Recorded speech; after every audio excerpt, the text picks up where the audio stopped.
오래는 사는데 아프게 오래 살면 너무 괴롭겠죠. 즉 요새는 그냥 오래만 산다 라는 의미보다는 얼마나 건강하게 얼마나 오래 편하게 살 수 있느냐가 더 중요한 문제인 시대입니다.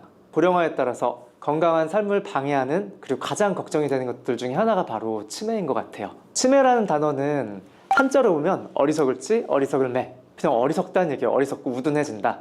이거를 이제 우리는 병명으로도 쓰고 있는데, 치매는 원인에 따라서 다양하게 분류가 되는데요. 우리가 가장 흔하게 알고 있는 알츠하이머 치매가 전체 치매의 60% 정도예요. 그 이상을 이야기를 하고요. 그 다음 이제 한 20% 정도가 혈관성 치매라고 합니다. 그리고 그 외에 뭐 루이수체 치매, 진료를 하다 보면 가장 많이 받는 질문 중에 하나가 이런 것들이에요. 원장님, 내가 요새 기억력이 자꾸 떨어지는데 나 치매 아니야? 이런 것도 되게 많이 물어보시거든요. 치매에 좋은 침 좀 놓아주세요, 이런 얘기도 많이 하시고, 우리 집 아저씨가 치매 걸린 것 같은데 좋은 음식 같은 거 있느냐, 이런 것들도 많이 물어보세요. 이렇게 치매에 대한 관심들이 되게 많으신데 혹시 그런 생각 해보신 적 있으세요? 내가 과연 치매에 잘 걸리는 체질인가 아닌가? 일반적으로 치매 검사를 하려면은 병원에 가서 영상도 찍고 또 피 검사도 하고 인지기능 검사도 받아야 돼요. 근데 그런 것들로는 내가 치매가 잘 걸릴 사람인지 아닌지를 구분하기 힘들죠. 그런데 병원에 가지 않고도 내가 치매에 좀 취약한 상태인지 미리 알아볼 수 있는 방법이 있으면은 굉장히 좋지 않을까요? 그래서 오늘 한번 그런 이야기를 해보려고 해요. 오늘 이 영상에서는 한의학의 진단 방법인 복진을 통해 치매의 가능성을 미리 예측하는 방법을 한번 말씀드려 볼게요.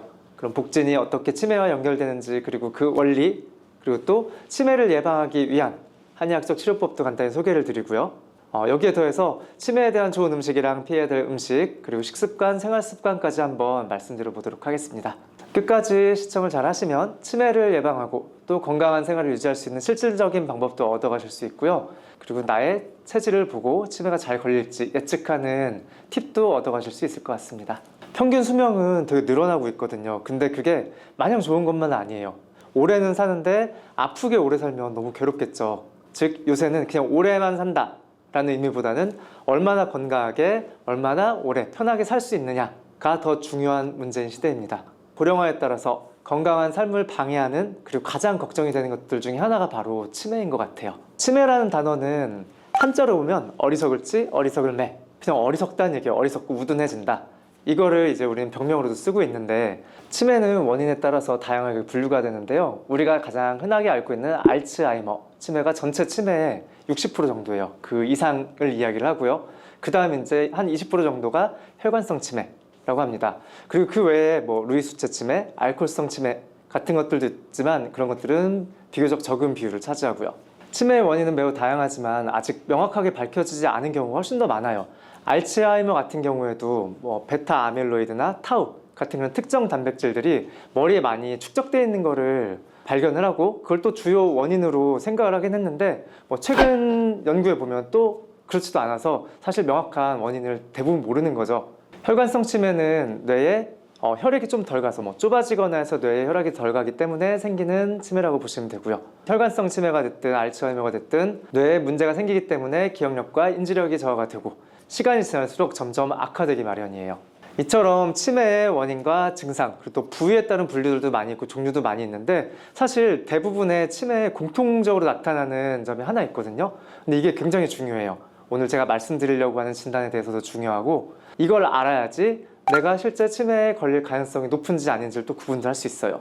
자, 이제부터 한번 그 얘기를 해볼게요. 치매에 걸린 사람의 뇌를 찍어보면 뇌 자체는 줄어들어 있어요. 쪼그라들어져 있고, 뇌가 쪼그라들기 때문에 나머지 공간이 넓어지는데 뇌를 싸고 있는 공간을 뇌실이라고 불러요.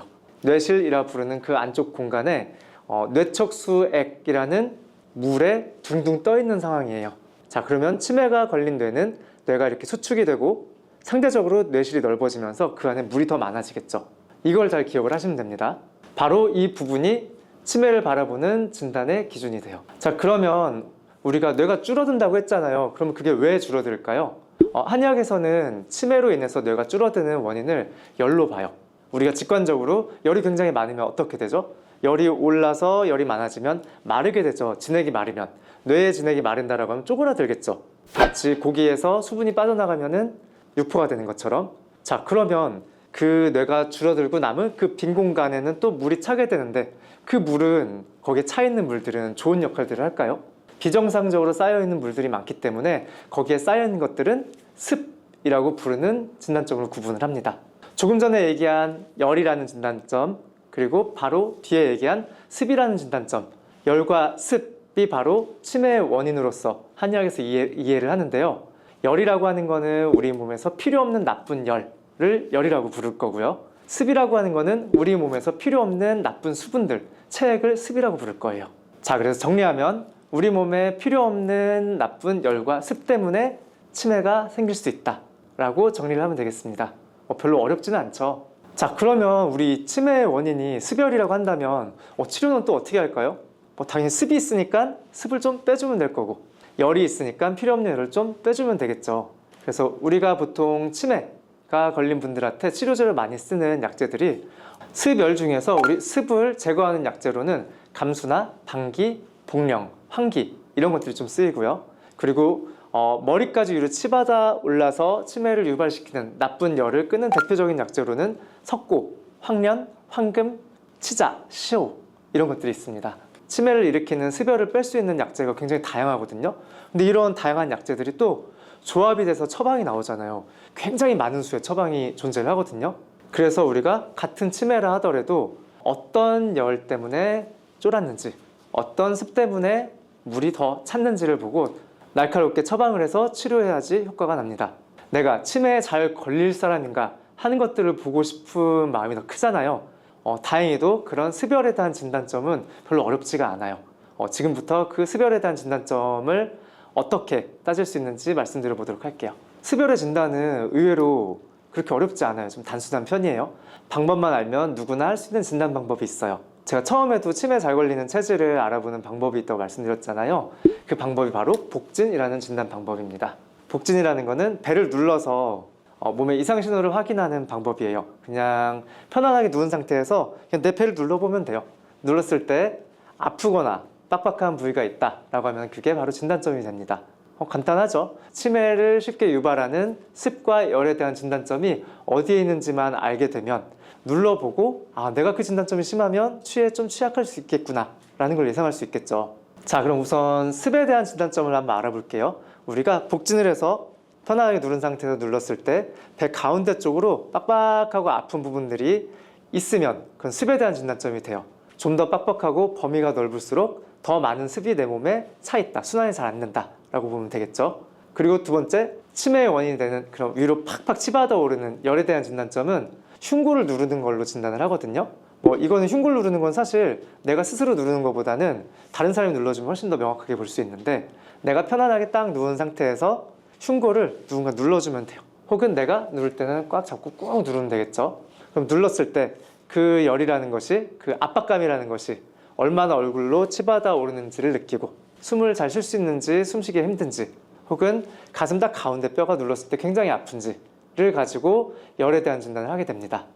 그리고 지금 여기서 조금 전에 말씀드렸던 그런 진단점들은 다만 습이나 열에 대한 진단점 외에도 사실 담적이라고 부르는 우리 몸의 찐 독소, 그러니까 우리 몸에 있는 전체적인 찌꺼기를 통칭하는 말로서 담적에 대한 진단점이기도 하거든요.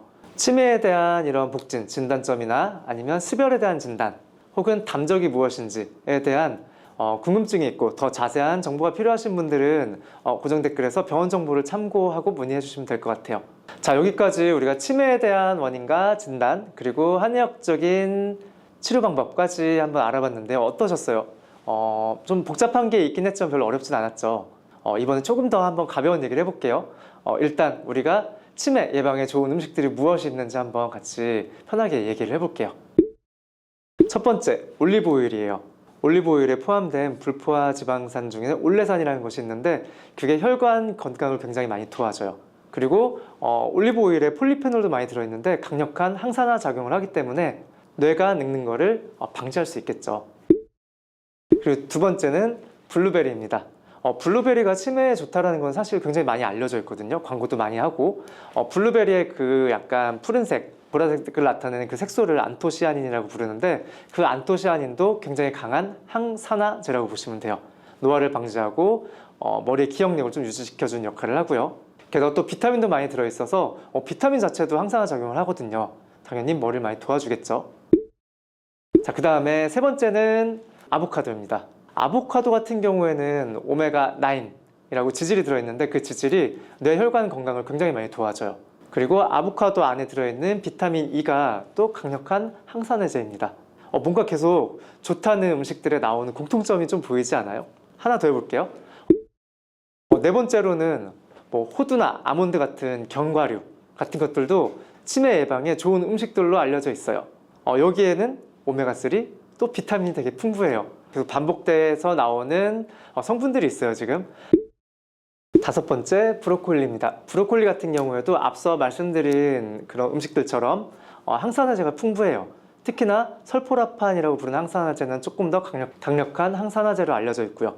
그리고 이 설포라판은 항산화 작용 외에도 해독 작용을 가지고 있어서 뇌를 좀 더 많이 도와주는 걸로 알려져 있어요. 게다가 브로콜리에 또 비타민 K도 풍부한데 이 비타민 K는 기억력에도 굉장히 좋다고 알려져 있습니다.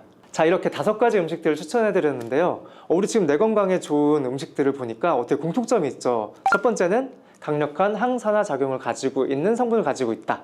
항산화라는 거는 녹슬지 않게 도와준다는 얘기거든요.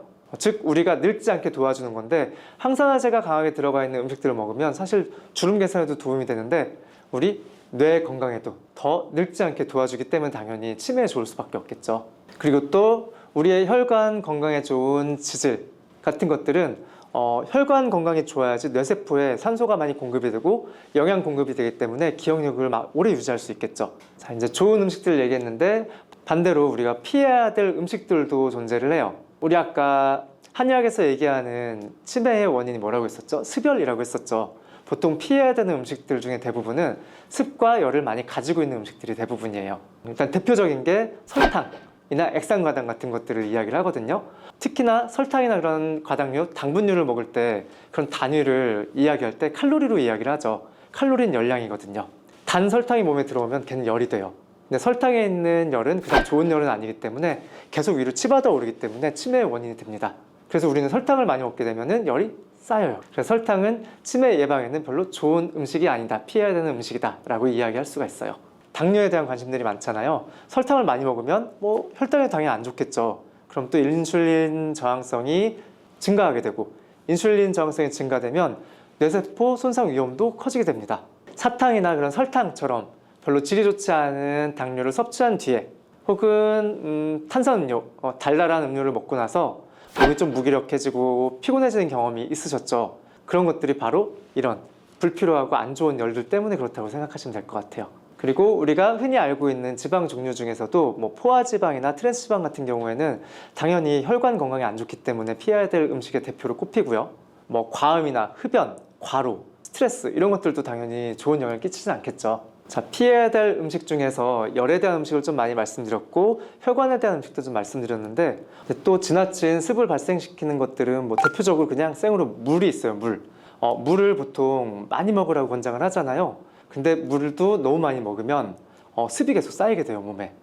우리가 어떤 음식이든 많이 먹어서 좋을 게 없잖아요. 다 과유불급인데 물도 마찬가지예요. 그래서 물도 필요 없는 물을 많이 먹으면 습이 쌓인다. 또 과일 같은 경우에도 너무 많이 먹으면 습도 쌓이고 과일은 요새 다 개량이 돼서 너무 달기 때문에 열도 좀 많이 쌓이는 편이에요.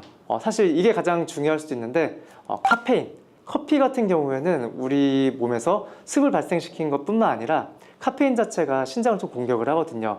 그러다 보니까 신장에서는 수분을 조절을 시켜야 되는데 카페인이 들어가면은 여기 음료로 들어가기 때문에 물도 좀 습도 좀 쌓일 수 있는데 그 습을 물을 잘 돌릴 수 있는 힘도 약해져요. 신장이 약해지기 때문에. 그래서 카페인 같은 경우에도 꼭 주의해야 될 음식이 되겠습니다. 치매에 대해서 막연한 두려움이나 걱정보다는 어떻게 우리가 치매를 예방할지 오늘 말씀드렸던 거 하나 잘 기억을 하시고요.